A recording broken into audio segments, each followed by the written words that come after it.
Okay, well, the first thing I can say about this car is it's absolutely gorgeous looking, very good looking vehicle. Another very finely built German specimen. Bit bigger this one, but I have to say it does feel a bit dingy and pokey at the front. This is the Sport line. You know, I can immediately feel the responsiveness of this car. It's front wheel drive, I think. I'm not too sure whether it's a quattro or front wheel drive, but the steering is light, but it's not airy light. You feel like you're connected to the steering wheels like with the engineering of a Swiss watch. It really is lovely.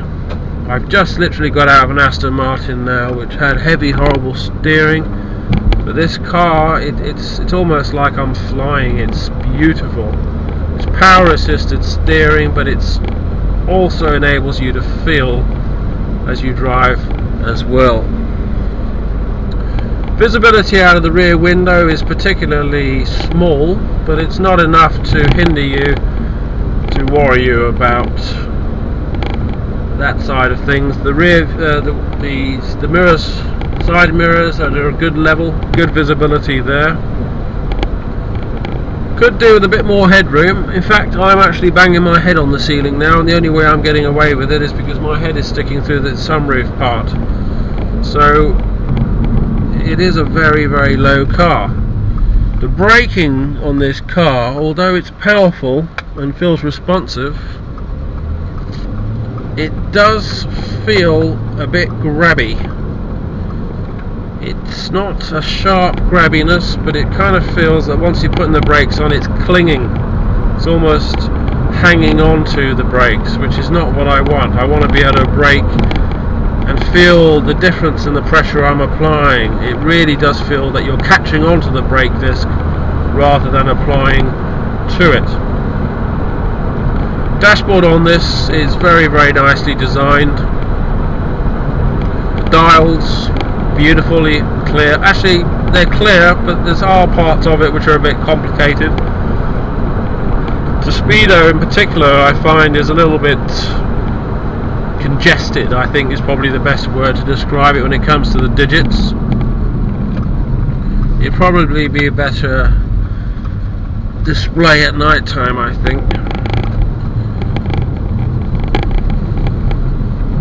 But you can see the dials and they're not obstructed by the top of the steering wheel, which happens in so many cars. It's just not funny.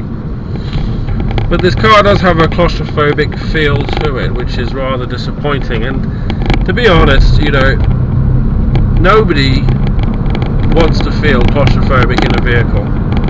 You want to feel like you've got a protective layer around you.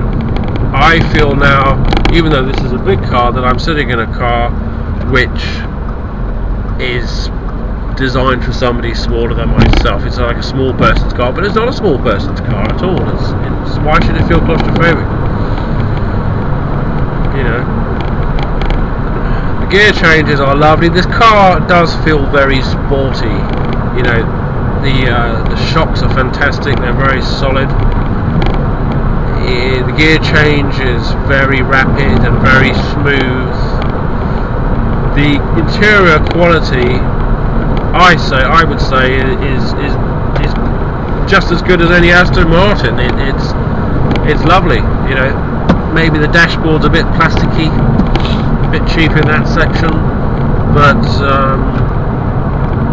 it certainly makes up for it in other areas. Got a nice chunky steering wheel. Car feels very agile. Very, very agile. Steering is very responsive. It's quite excellent. But I just don't like the brakes. I mean, maybe if you get used to them, I don't know. But I just don't like this clingy brakes. It's just every time you put the brakes on, you're reminded of it. You feel like your attention's drawn to it. I don't want my attention to be drawn to the braking. I want to brake and get on with it. There are back seats, but they look a bit basic.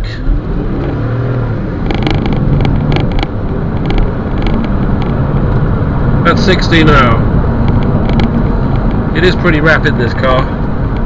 The thing is, as you accelerate in this car, you don't hear any engine noise at all. It doesn't sound like the engine is straining in any way at all. It's so smooth, it's very rapid. There's no big burble of a big powerful engine. It's almost like you're on the Starship Enterprise and it just goes into warp drive. It's fantastic. With a lot of Mercedes, when you do the kick down, in some cases it almost feels like a second before the car actually responds. This one doesn't. This one is here right now, it's ready to go. And I'm not in the sport mode either, so I would have to say out of all the Audis, this is probably one of the best ones I've had for a while. I'm just going to do a quick kick down test now. 3, 2, 1, kick down. No, that's the same as a Mercedes. There's a big lag before it responds. Now, the reason why I bring that up as an issue is obviously we think of brakes getting us out of trouble when we're driving, but there are occasions when being able to accelerate will get you out of trouble as well. Say for example, you're overtaking a lorry on the motorway and you need to get past it in time to avoid an obstacle perhaps. You need to know your car's going to respond. And that second lag, or whatever it may be, could be the difference between you making that or not surviving. Now I put it into sport mode now. I'm going to see if it makes a bit of a difference. 3, 2, 1, kick down. It's a little bit more responsive, a little bit quicker off the mark, but it's still not quick enough in my own opinion. But just to basically summarise now, I think this is a lovely car. I think it's so nicely put together. It feels like it's put together really, really well. The engine delivery is fantastic. The gearbox is possibly one of the best I've come across in a very, very long time. The acceleration on the car is rapid and the gear change is absolutely wonderful. If I had to drive across a great distance, drive across the country for example, I wouldn't think about a big GT car like an Aston Martin. I personally would be quite happy with one of these because it is a quality car, it drives well, it clings to the road, and it's got a fantastic engine and gearbox. The only thing I don't like about it is the brakes. The brakes are a little bit clingy, and further still, it's a front wheel drive. I can feel it now. I don't like front wheel drives. If this was a rear wheel drive, I would want it myself. Unfortunately I can't, I've got to sell it just like every other car. But out of all the cars I've driven, this one is definitely in the top 10. Beautiful car, good looking car, fantastically put together.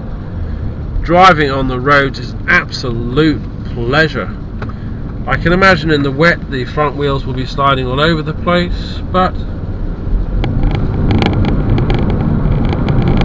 this is a lovely car. It really is a good one. If you're thinking about buying one of these, if you're lucky enough to be able to afford one, I'd say you'd be a fool not to. This car is amazing. It's a lot of car. Very, very good. Very impressed. Buy one.